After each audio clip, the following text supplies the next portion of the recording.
हम कितने ही गलत हो जाते हैं, कितने ही गलत हो जाते हैं, मगर वहाँ से सब कुछ क्षम्य होता है, सब कुछ क्षमा होता है।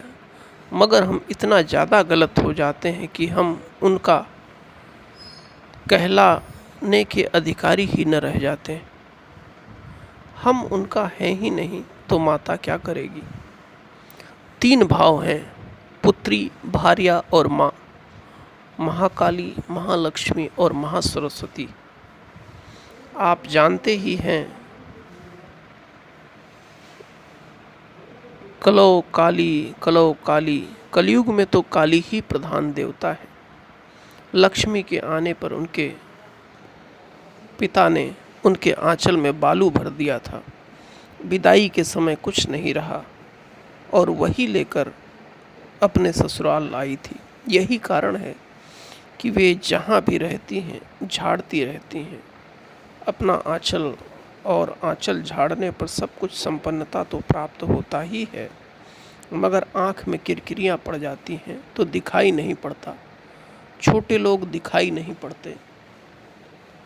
हे माता, मेरा हृदय ऐसा नहीं, मेरा मन ऐसा नहीं, मेरी इंद्रियां ऐसा नहीं, मेरी वह आत्मा ऐसी नहीं है। कौन नहीं चाहता कि हम एक अच्छे भले आदमी की तरह रहूं, जीऊं, मगर मैं जानता हूं कि भाई, बंधु, पड़ोस, परिजन हमें उत्पीड़ित करता है, हमें बहुत प्रकार के अपशब्द कहता है, जिसके चलते हमें उद्विग्नता हो ही सकती है। तो माता, हमें यह सब सहने की और सब समझने की शक्ति हो। मैं तो यही निवेदन करूँगा कि हमें यदि अन्न, वस्त्र, जल समय काल से मिला जा रहा है तो यह उसी माता की कृपा है, उसी की दया है, और नहीं तो बहुत से प्राणी इनसे वंचित रहते हैं।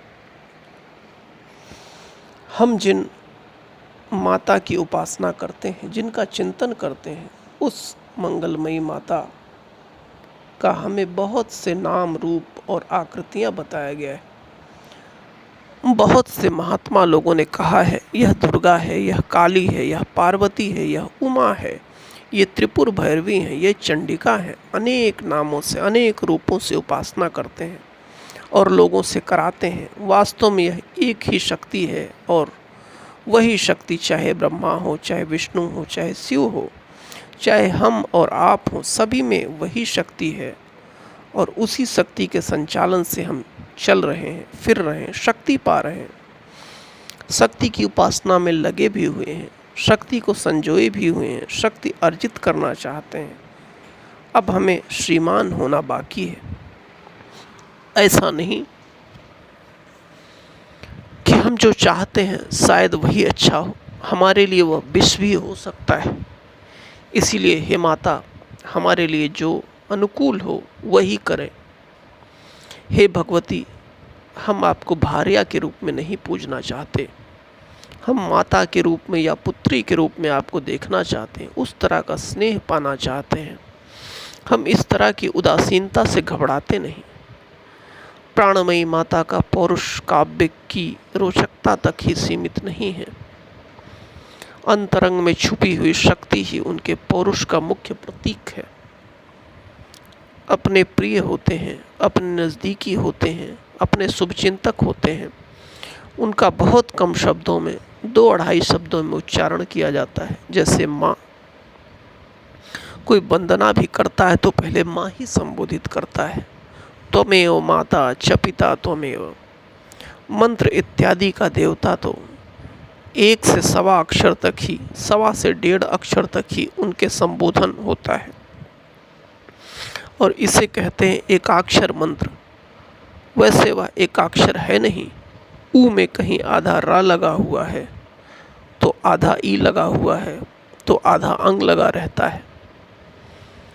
अपनी जो लौकिक जननी है, उनका भी हृदय महान होता है अपने पुत्रों के बारे में।